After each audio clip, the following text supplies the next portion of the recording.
नमस्कार, मैं हूं आपके साथ मयंक। तो देखिए, आखिरकार डोनाल्ड ट्रंप ने, अमेरिका ने भारत पर 50% टैरिफ का अनाउंसमेंट कर दिया है, जिसे जो है limited trade war against India भी कहा जा रहा है। खबरें जो हिंदुस्तान के अखबारों में है, भारत की मीडिया में है।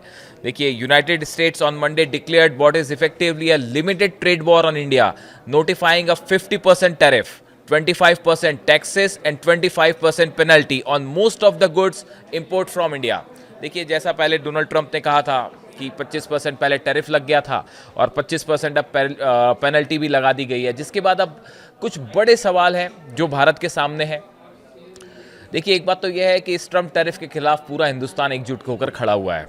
अब सवाल ये है, सबके मन में, आपके मन में भी शायद ये सवाल होगा कि आखिर इस ट्रंप टैरिफ का असर भारत पर क्या होने जा रहा है।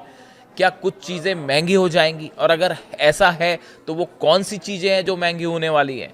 क्या इसकी वजह से भारत में नौकरियां जा सकती हैं, जॉब कट्स हो सकता है, और वो कौन से एरियाज़ हैं जहां पे नौकरियां जा सकती हैं। ये दो बड़े सवाल हैं जो हमारे काफ़ी सारे दर्शकों के मन में है। हम उनके जवाब देने की कोशिश करेंगे।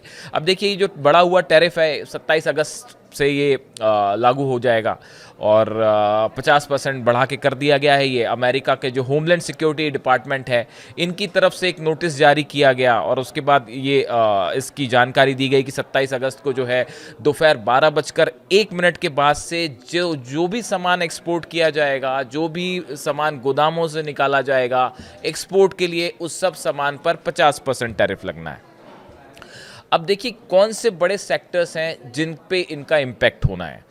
Jewellery, textile, auto, sea food sector industry, ये वो इंडस्ट्रीज हैं जहां पे मुनाफा आने वाले वक्त में कम हो सकता है इस टैरिफ की वजह से।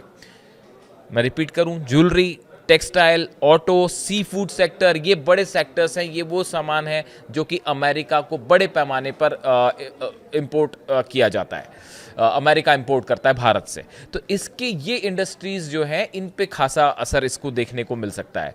इसके साथ ही देखिए, अगर आने वाले वक्त में ट्रेड डील नहीं हो पाती है, ऐसा कुछ एक्सपर्ट्स, इकोनॉमिक एक्सपर्ट्स जो हैं वो ये बता रहे हैं कि अगर अमेरिका के साथ आने वाले वक्त में कोई ट्रेड डील नहीं हो पाई तो 48.2 अरब डॉलर के निर्यात पर जो है इसका असर हो सकता है।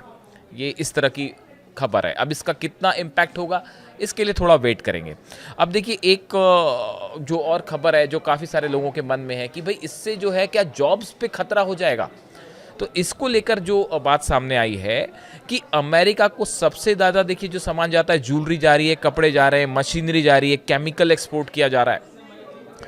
50% टैरिफ से ये चीज़ें महंगी हो जाएंगी। ऑब्वियस सी बात है कि जब टैरिफ बढ़ गया तो ये चीज़ें महंगी हो जाएंगी। इससे वहाँ पे ऑर्डर जो हैं वो कम हो जाएंगे। अमेरिका में ऑर्डर्स जो है वो कम हो जाएंगे, कम प्लेस में होने लगेंगे, जिसकी वजह से भारत में कई कंपनीज को अपना प्रोडक्शन घटाना पड़ सकता है। जब डिमांड कम होगी तो सप्लाई भी कम होगी, प्रोडक्शन कम करना पड़ेगा, जिसकी वजह से इन सेक्टर्स में छटनी हो सकती है, नो जॉब्स जा सकती हैं, ऐसा आशंका जताई जा रही है। हालांकि ऐसा होगा या नहीं होगा, इसके बारे में कुछ कहा नहीं जा सकता, क्योंकि देखिए, इंडियन गवर्नमेंट ने भी इसको काउंटर करने के लिए पुख्ता तैयारी कर रखी है, और वो क्या तैयारी है वो भी हम आपको बताएंगे। तो अब देखिए, ये जो सेक्टर्स हैं जिस पे मोटे तौर पर कहा जा रहा है कि जॉब्स को लेकर जो है थोड़ा बहुत असर हो सकता है। रफ आंकड़ा जो है वो ये भी निकल के सामने आया है, इस तरह की बात कुछ इकोनॉमिक एक्सपर्ट्स कर रहे हैं कि जीडीपी ग्रोथ जो है 0.2% से 0.6% तक जो है उस पर सफ़र कर सकती है। हालांकि ये ऐसी चीज़ें जो अभी बहुत ही शुरुआती दौर में, इसका स्पेकुलेशन तभी हो सकता है जब ये 50% टैरिफ लग जाएगा, उसके बाद ही इसका स्पेकुलेशन होता है।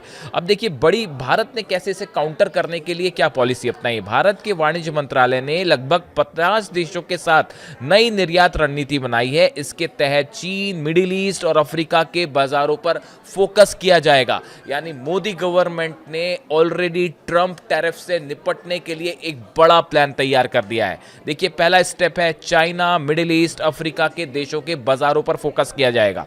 दूसरा स्टेप, आइसलैंड, नॉर्वे, स्विट्जरलैंड के साथ भारत फ्री ट्रेड डील कर चुका है। 1 अक्टूबर से ये डील लागू हो जाएगी। भारत सी फूड के लिए रूस, यूके, यूरोपीय यूनियन, नॉर्वे, स्विट्जरलैंड और दक्षिण कोरिया पर फोकस कर रहा है। वहीं जो हीरे और आभूषण, जो ज्वेलरी है, इसके लिए वियतनाम, थाईलैंड, मलेशिया और अफ्रीका में नए बाजार खोजे जा रहे हैं। यानी ये कैलकुलेशन पहले से ही किया जा चुका है कि कौन से क्षेत्रों में निर्यात पर असर पड़ेगा और इसके लिए कैसे नए मार्केट खोजे जाएंगे। इस पे भारत की सरकार ऑलरेडी काम शुरू कर चुकी है। देखिए, पीएम मोदी ने कल एक स्पीच के दौरान ये बात कही कि किसानों, पशुपालकों और छोटे उद्योगों के हित सबसे ऊपर हैं और हम पर दबाव बढ़ सकता है, लेकिन हम हर मुश्किल को सहन करेंगे। यानी कि किसी दबाव में नहीं आएंगे। ये भारत सरकार की तरफ से तय कर दिया गया है, साफ कर लिया गया है ये बात को। अब देखिए, ये जो अनाउंसमेंट हुआ है टैरिफ का, ये इसकी जो बड़ी वजह बताई जा रही है, जो बार बार ट्रंप कह रहे हैं कि भारत जो है रूस से तेल खरीद रहा है। हालांकि सबसे बड़ा बायर चाइना है, लेकिन भारत भी ऑयल खरीद रहा है। ये इससे अमेरिकन एडमिनिस्ट्रेशन को तकलीफ है। पहले ये कहा जा रहा था कि अगर रूस और यूक्रेन के बीच एक सीज फायर डील करवा पाते ट्रंप, तो शायद भारत पर ये एक्स्ट्रा जो 25% पेनल्टी लगी है ये नहीं लगती। लेकिन अब फिलहाल जो सीज फायर प्लान है ट्रंप का, वो फेल होता दिखाई दे रहा है, जिसकी वजह से एक बार फिर ये टैरिफ वाला मुद्दा जो है वो लाइमलाइट में है और भारत पे जो है 25% इसकी पेनल्टी लगा दी गई है। अब इसका ओवरऑल कितना असर होगा, इससे इकॉनमी सफ़र करेगी या नहीं करेगी, जॉब्स जाएंगे या नहीं जाएंगे, ये वो सवाल है। क्या चीज़ें महंगी हो सकती हैं, क्या सस्ती हो सकती हैं, इसके लिए थोड़ा इंतज़ार करना होगा और ये कुछ महीनों बाद ही इसके सही आंकड़े निकल के सामने आएंगे। इससे बड़े जो भी अपडेट होंगे हम आप तक पहुँचाएंगे। Thank you so much.